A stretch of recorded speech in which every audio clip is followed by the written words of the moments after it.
Absolutely. Actually, I agree completely, Kevin. And I tend to have been a pessimist about this because I'm worried about the future. Sometimes people call me David Downer. Yeah. I'm actually as positive as I've ever been about these proposed solutions and the cost effectiveness of this.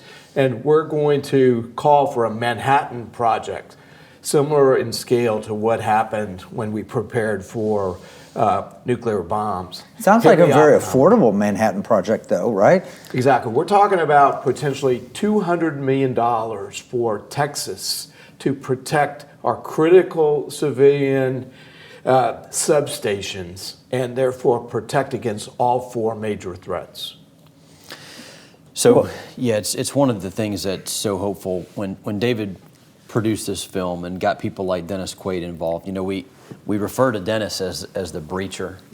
People can open doors for you, and when Dennis Quaid walks in, it's like the doors get blown up. And so because of David, because of Dennis, we've had the opportunity to, like what I just showed you, Kevin, what I showed your viewers, this has been shown to the Texas governor, lieutenant governor, like we sat down and briefed them. Recently had the same opportunity to brief the Public Utility Commission.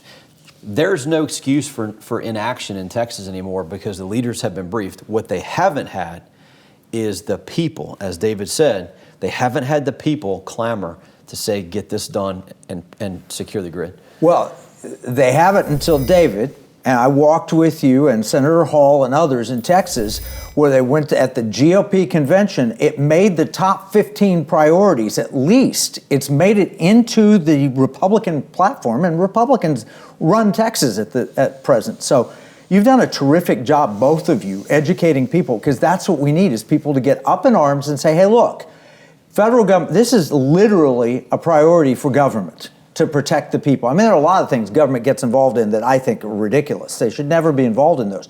This is one they should be involved in. It's protecting the people, the common good. Yeah, and it doesn't have to be, look, I mean, at this point, when you talk about the expenditures of the federal government on things like Ukraine or whatever, I don't trust Uncle Sam to spend my money properly. I just don't. So we're not suggesting that. In this report, we're suggesting Texas does it on its own through economics, through financial incentives for utility companies, right? The most responsible way to pay for this is through the utility companies charging it in the rate base. I'll pay for that. I hate some of the taxes in my phone bill. I hate the taxes in my electric bill, but I absolutely want my electricity there tomorrow. I'm willing to pay a few dollars extra every month.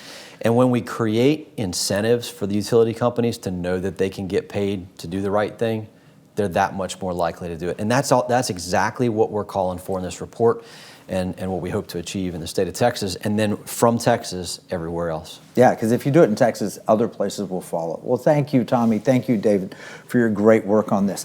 And here's your work. Your work is to get and watch Grid Down, Power Up. Watch the movie.